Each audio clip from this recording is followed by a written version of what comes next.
रामकृष्ण हरी माऊली. आपल्या अण्णा या यूट्यूब चॅनलवर आपणा सर्वांचं स्वागत. काल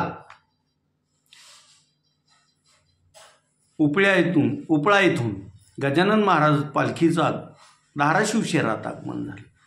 काल धाराशिव शहरातील लेडीज क्लब मैदानावर पालखी मुक्कामाला होती. पालखीचं शहरातून येताना जागोजागी उत्साहात स्वागत करण्यात आलं. मात्र संध्याकाळी जी मंडळी पालखीच्या दर्शनाला गेली त्यांना पावसानंही तेवढंच बेजार केलं. आज पहाटे पालखीनं पुढं तुळजापूरकडे प्रस्थान केलं.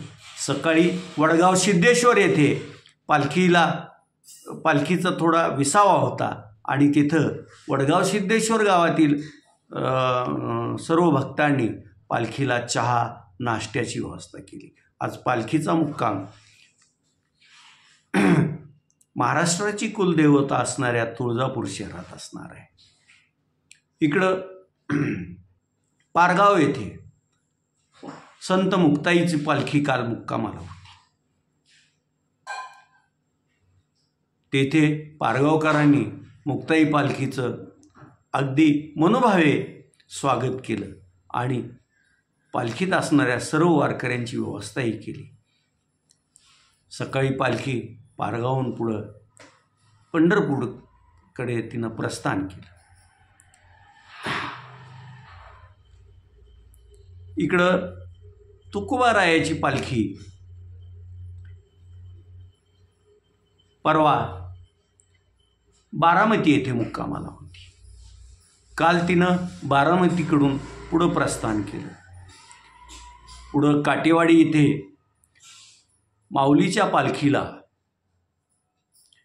मेंढरांचं रिंगण पण झालं आणि त्याचबरोबर त्याआधी परीट समाजानं धोत्राच्या पायघड्याही पालखीला घातलेल्या होत्या. या पालखीसोबत काही काळ राज्याचे उपमुख्यमंत्री बारामतीचे आमदार अजित पवार हेही पायी चालले. आज तुकोबारायाच्या पालखीचं अंथुर्णे येथे मुक्काम असणार आहे. तिकडं ज्ञानराज माऊलीचं पालखीचा 2 दिवसाचा लोणंद येथील मुक्काम आज सकाळी संपला आणि आज पालखीनं तरडगावकडे मार्गक्रमण सुरू केलं. तरडगावच्या नजीकच्या चांदोबा लिंब येथे आज ज्ञानोबारायाच्या पालखीचं रिंगण पण होणार आहे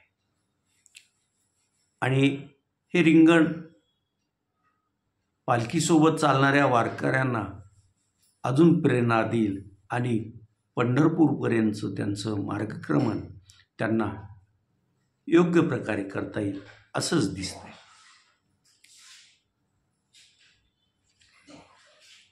हा सर्व मेळा 16 तारखेला म्हणजे आषाढी एकादशीच्या दिवशी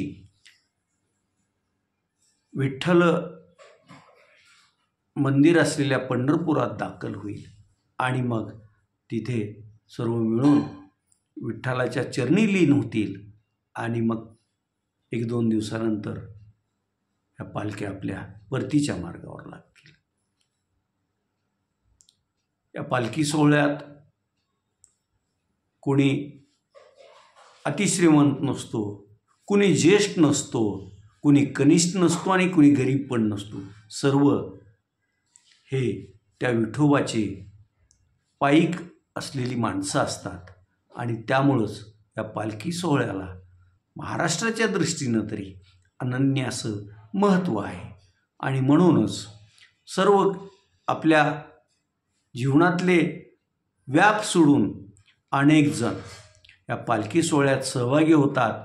वारकरी म्हणून या पालखीसोबत चालत राहतात आणि कोणी देहूपासून असेल, कोणी आळंदीहून, कोणी मुक्ताईनगरहून, कोणी त्र्यंबकेश्वरहून, कोणी शेगावहून थेट पंढरपूरपर्यंत आपलं पायी मार्गक्रमण करत असतात. तुर्तास आज एवढंच. जय रामकृष्ण हरी माऊली. धन्यवाद.